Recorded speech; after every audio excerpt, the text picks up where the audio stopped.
People of the Purple Butterfly here, otherwise known as People7 on Twitter and YouTube, people elsewhere on the internet. My blog is located at purplebutterfly-people.blogspot.com, and my soaps, Purple Butterfly soaps, could be located at people.etsy.com.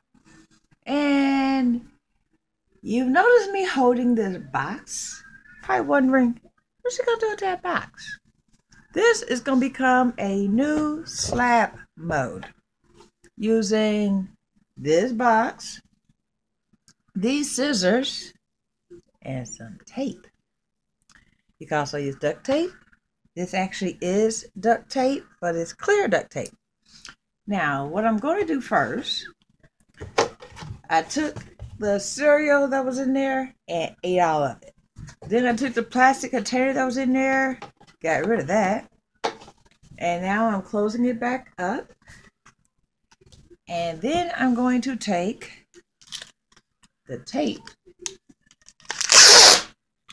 and carefully I'm going to go around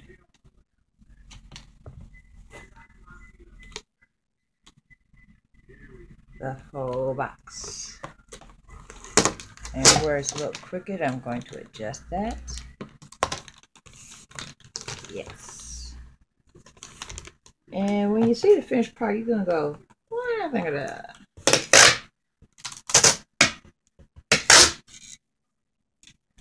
There we go. Now, that gives me a nice solid surface. Because we're only going to be using the inside portion. But as far as boxes and molds go, that's a little flimsy, wouldn't you say? Well, that's why we had these. Yeah. So here's what I'm going to do. Well, first I'm going to tape that up a little bit more. Just to be sure. There's some things you don't want an oops through the middle of. I'm going to line that up on the edges there. Yeah.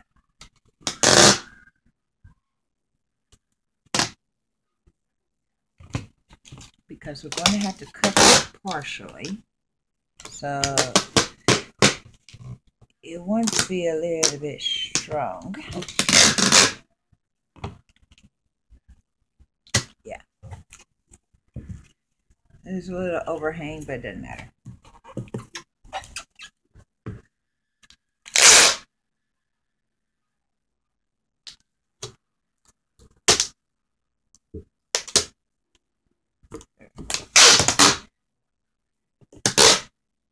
This cellophane tape always has that funky smell. Oh well. Just the nature of the beast, I guess. Now, what I'm going to do now, in fact, I think I'm going to use this side of the box instead of this side. And I'm going to get as close to the center as possible. Yeah. And then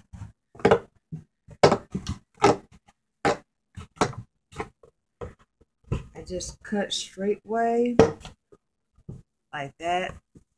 Not the whole way, but because I'm going to make a incision on those edges.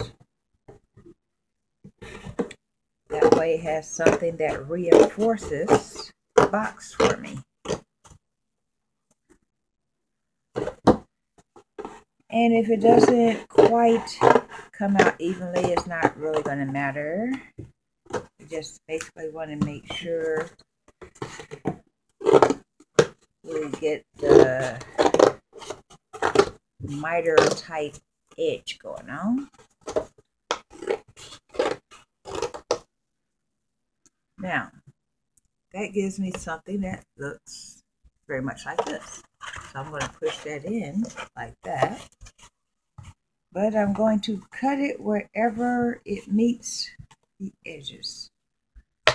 So where I feel it lifting up, I'm going to fold it right where it ran into the edge. Ta-da! So that way when I fold it down, it meets right there. And I'm going to do that on all sides. In fact, I'm just going to go ahead and cut right there, because I see where it's going to finish. And I still got it a little bit too long, but it's better to have it slightly too long than slightly too short, because, you know. There, that's near perfect. And then I'm going to do the same thing on these other edges. Okay. And that's why it didn't matter that this part was, you know, partially open, because when I close it, it's going to land right there. And that's going to take off this part too. And of course, I'm going to tape it down as well.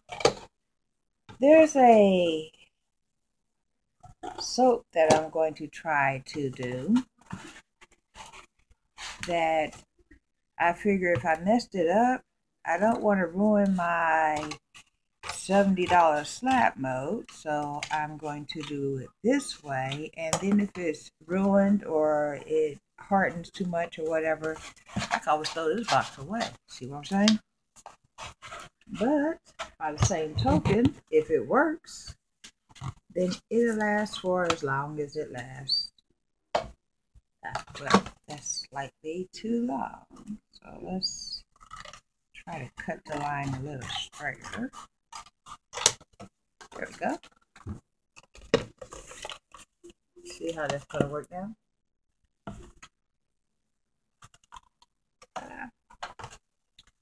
Now, I'm going to shake out all these little bits of leftover paper. Oh, and for those that are kind of technical and, you know, it might be helpful if you see that it looks like this now. Now I'm going to take and put some tape on all these edges.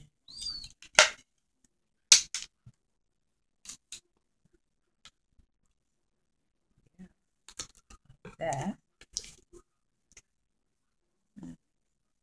It's a good thing this surface is slightly not completely sticky, so that way if I have to adjust the tape, I can.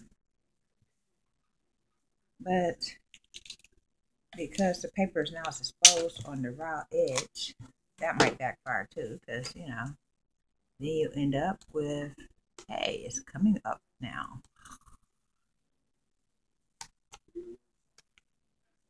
At which time we'll just overlap it with the tape.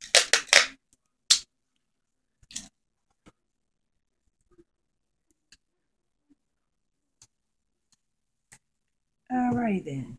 Now the next step is to simply fold those edges in. Feel where it's connecting and push it down.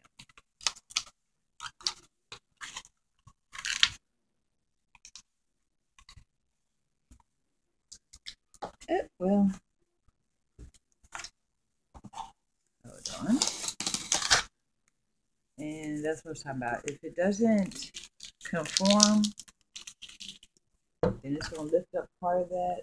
No problem. Just go ahead and push it in. Hold it flat with your finger and then tape it again. In fact, I think I'm going to use a shorter piece of tape this time so that way I can see exactly where it's going in that corner.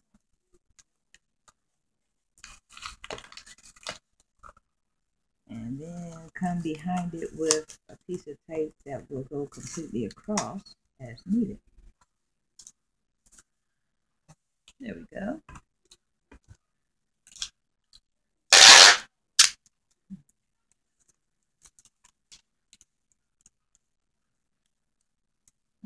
That's too loud.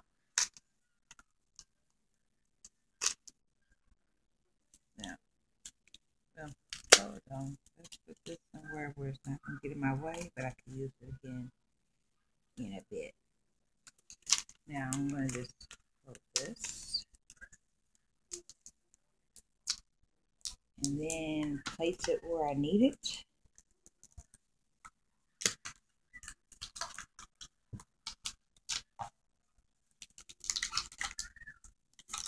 And then open it as I need it and smooth it. So now I have an edge that looks like that.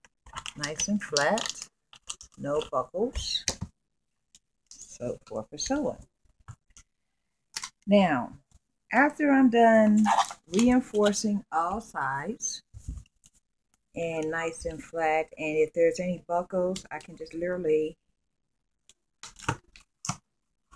smooth the buckle out, because the goal isn't to make a nice corner crease. The goal is to get the edges anchored down. So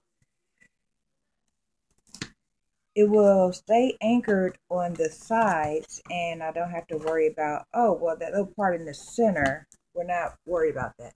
So then the next thing we're going to do is we're going to measure from here and here, here, and use the formula that is used to get the volume. So that way, when I make soap in this, I'll know exactly how much soap to pour. This is a box that's over 2 inches tall, so I can literally fill this up, or I can just go ahead and, you know, standard measure and have about this much leeway room, because either way it goes, I'm going to be able to, you know, use the soap, and if I can't get it out of there for any stretch of the imagination, I could tear the box up.